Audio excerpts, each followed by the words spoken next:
On World News tonight, the government charges a controversial professor with helping terrorists. He says they haven't got a case.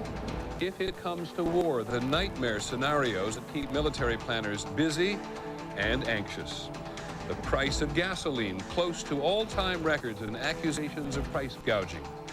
And the teenage girl gets another chance at life, a new heart and lungs to replace the ones that were put in by mistake.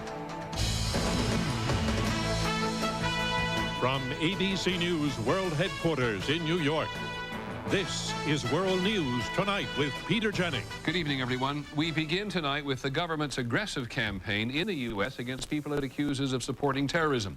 Today, the Attorney General, John Ashcroft, said the Bush administration is charging 8 people, 4 of them in the U.S., with helping what the government calls a terrorist group overseas.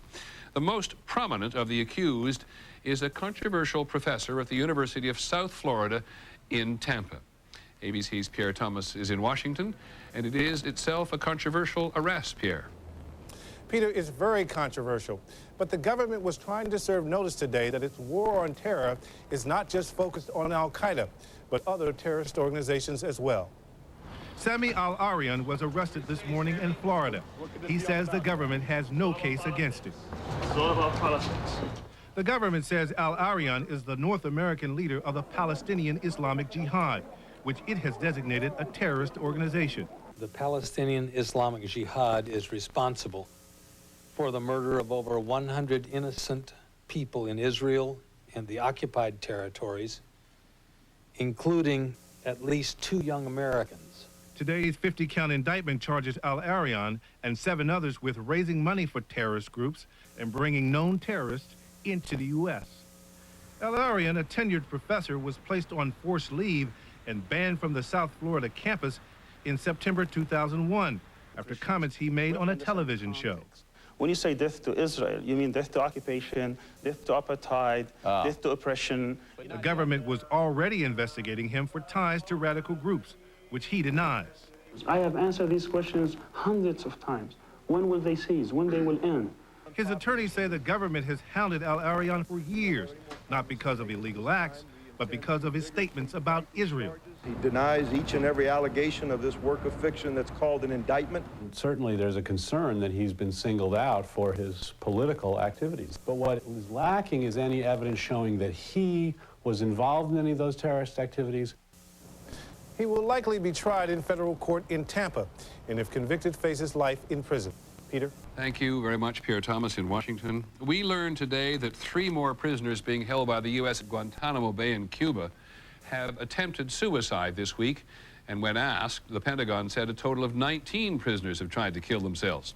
At least 2 human rights organizations are seeking information about the interrogation techniques at Guantanamo. There are 650 prisoners there now. Many of them have been held for more than a year. We know almost nothing about them because the government allows no access to them. And now to Iraq. Today, the Iraqis gave UN weapons inspectors the names of people it says helped destroy its biological agents and the missiles it wasn't supposed to have after the Gulf War. For their part, the inspectors have said to Iraq that one of their missiles is illegal because its range is too great and it must be destroyed. ABC's Dan Harris is in Baghdad. The order to destroy the Al-Samud missiles would set up one of the most serious tests yet of Iraq's willingness to cooperate with the weapons inspectors. These are some of the questions. Will the Iraqis back down? Or, heartened by the tenor of the recent debate at the UN and the international peace protests, will they stand their ground? Iraq's rhetoric of late has hardly been conciliatory. Saddam Hussein was shown on state TV tonight, meeting with his military brass to discuss ways for Iraq to defend its dignity and sovereignty and defeat the evil enemies. The Iraqis also ran pictures of troops preparing for battle.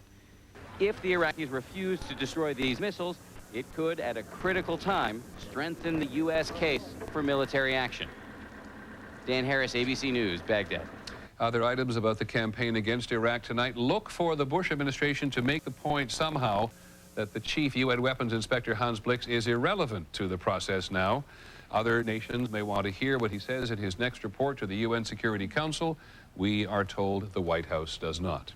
And the Bush administration has told Turkey that it has until tomorrow to decide whether U.S. troops will be allowed to attack Iraq from Turkey, which is next door. The Turks, who lost a lot of money as a result of the Gulf War, are still pushing for better compensation. In Britain, it's been another bad day for the president's ally, Prime Minister Tony Blair, of whom it is sometimes said he is more popular here than at home. He has now had his position about Iraq challenged by the leaders of the Roman Catholic and the Anglican Church. ABC's Jim Sciutto from London tonight on the beleaguered Prime Minister. The Archbishop's statement was a rare joint declaration from Britain's two largest churches.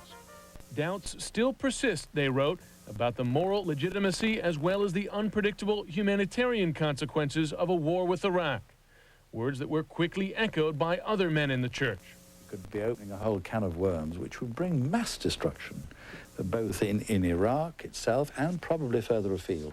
The criticism struck right at the heart of Prime Minister Tony Blair's new attempts to justify the war on moral grounds. He made an impassioned plea on Saturday, even as an anti-war rally in London drew nearly 1 million people. There will be no march for the victims of Saddam. No protest about the thousands of children that die needlessly every year under his rule. Blair had been criticized for governing by opinion polls, but when it comes to Iraq, he appears to be ignoring them. Only 28% approve of his handling of Iraq. His overall approval rating has fallen from 51% a year ago to 33%. He now finds himself under attack from all sides, particularly for his ardent support for President Bush, who's extremely unpopular here. The left wing of his own party is unhappy with him. I do find it bemusing that a prime minister who, when he came to office in 1997, said his government was the servant of the people, should have so quickly forgotten who the master is. Increasingly for Mr. Blair, say political analysts, possible war in Iraq has become not just a test of his leadership, but a make-or-break issue for his government.